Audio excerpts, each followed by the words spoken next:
வணக்கம் நண்பர்களே, ராஜு சிவன் தமிழ் சேனலுக்கு உங்களை அன்புடன் வரவேற்கிறேன்.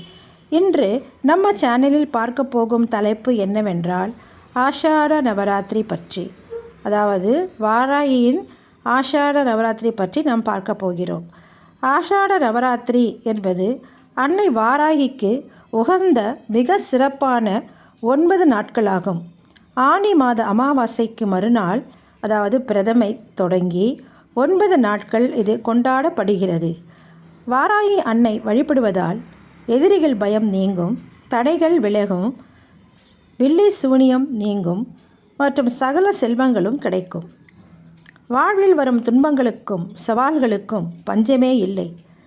கடன் பிரச்சனை, வேலையில்லாத திண்டாட்டம், எதிரிகளின் தொல்லை, உடல்நல கோளாறு, மனநலம் சார்ந்த பிரச்சனைகள், உறவு சிக்கல்கள் என எல்லோர் வாழ்விலும் ஏதேனும் ஒரு சிக்கல் இருக்கிறது.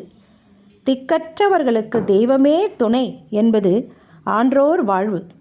தினமுமே நாம் இறைவனை வணங்க வேண்டும், பூஜிக்க வேண்டும். ஆனால் அவ்வாறு பூஜிக்க இயலாதவர்கள் சில குறிப்பிட்ட விசேஷ நாள்களில் பூஜை செய்தால் இறைசக்தியின் பரிபூர்ண அருளை பெறுவதோடு வாழ்க்கைக்கு தேவையானவை அனைத்தையும் அடையலாம். அப்படி அன்னை ஆதிசக்தியின் அருளை வாரி வழங்கும் நாள்களே நவராத்திரி தினங்கள். ஓர் ஆண்டில் 4 நவராத்திரிகள் கடைபிடிக்கப்படுகின்றன. வசந்த நவராத்திரி, ஆஷாட நவராத்திரி, சாரதா நவராத்திரி, ஷியாமலா நவராத்திரி என்று 4 வகைப்படும். அவற்றில் சாரதா நவராத்திரியே தென் மாநிலங்களில் கொண்டாடப்படும் புரட்டாசி மாத தசரா பண்டிகை. ஆனால் 4 நவராத்திரிகளையும் ஆலயங்களில் விசேஷமாக கொண்டாடுவார்கள். குறிப்பாக ஆஷாட நவராத்திரியை வாராகி நவராத்திரி என்று கொண்டாடுவது வழக்கம். ஆனி மாத அமாவாசையை அடுத்த பிரதமை தினத்தில் தொடங்கி நவமி வரையிலான நாள்களே ஆஷாட நவராத்திரி. இதில் தேவியை வாராகியாக கொண்டாடுவது வழக்கம். வாராகி அம்மன் சப்த மாதர்களுள் ஒருவர். அன்னை லலிதா பரமேஸ்வரியின் சேனைகளின் தளபதியாக திகழ்பவள். இவளுக்கு தண்டினி என்கிற திருநாமமும் உண்டு. அவளை சரணடைந்தால் நம் துன்பங்கள் எல்லாம் தண்டித்து விரட்டி சகல சௌகரியங்களையும் அருள்பவள். வாராகியை வழிபட்டால் பகை இருக்காது, பகைவர்கள் ஓடி ஒளிவார்கள் என்பது நம்பிக்கை.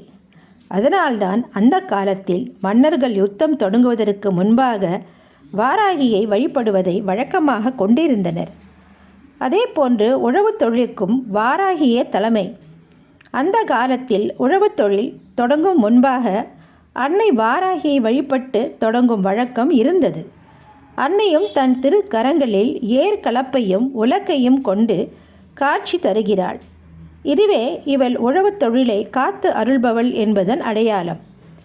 தமிழகத்தின் நெற்களஞ்சியமான தஞ்சையின் பிரதான கோயிலான பிரகதீஸ்வரர் திருக்கோயில் எனப்படும் பெரிய கோயிலில் அன்னைக்கு தனி சன்னதி கண்டு வழிபட்டான் ராஜராஜ சோழன்.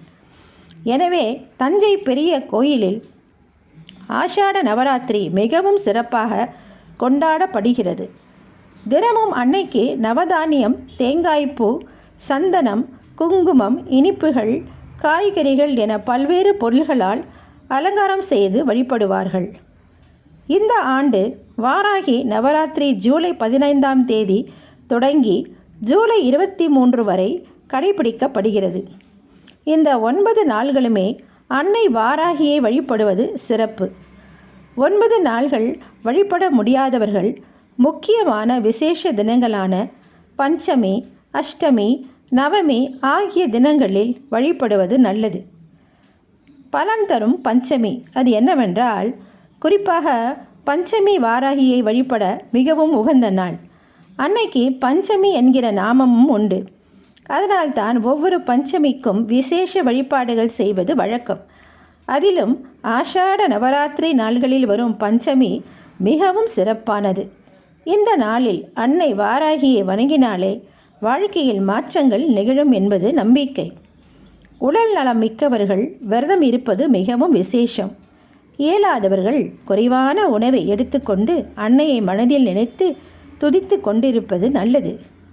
பஞ்சமி அன்று காலையில் நீராடி பூஜை அறையில் விளக்கேற்றி கிடைக்கும் மலர்கள் ஏதேனும் ஒன்றை அம்மனுக்கு சமர்ப்பணம் செய்து பின்வரும் 12 நாமங்களை சொல்லி அன்னையை வழிபட வேண்டும்.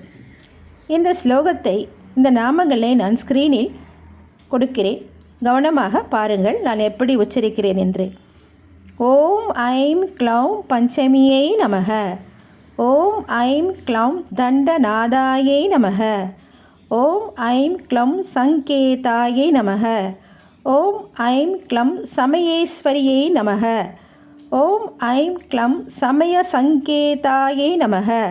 ஓம் ஐம் க்ளௌம் வாராகியை நமக. ஓம் ஐம் க்ளௌம் போத்ரினியை நமக. ஓம் ஐம் க்ளௌம் சிவாயை நமக. ஓம் ஐம் க்ளௌம் வார்த்தாளியை நமக. ஓம் ஐம் க்ளௌம் மகாசேனாயை நமக. ஓம் ஐம் க்ளௌம் ஆஞ்ஞா சக்ரேஸ்வரியை நமக. ஓம் ஐம் க்ளௌம் அரிக்கிண்ணே நமக.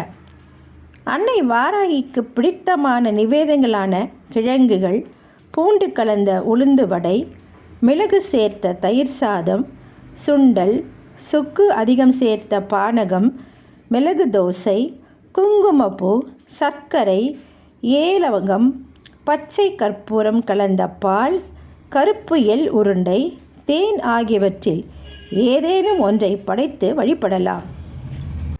இந்த நாளில் செய்யும் வாராகி சகஸ்ரநாம பாராயணம் மிகவும் பலன் தரக்கூடியது. வாராகி சகஸ்ரநாமம் இணையதளங்களில் கேட்க கிடைக்கிறது. எனவே அவற்றை ஒருமுறை கேட்டாலே நல்ல தீர்வுகள் உருவாகும். மனதில் நம்பிக்கையும் சக்தியும் பெருகும் என்கிறார்கள். நன்றி அன்பர்களே. இந்த பதிவு பிடித்திருந்தால் லைக் செய்யுங்க, சப்ஸ்கிரைப் செய்யுங்க, ஷேர் பண்ணுங்கள். ஹை பட்டனை ப்ரெஸ் பண்ணி கமெண்ட்டில் வாராகி என டைப் செய்யவும். மறுபடியும் ஒரு நல்ல வீடியோவுடன் உங்களை மீண்டும் சந்திக்கிறேன். நன்றி, வணக்கம்.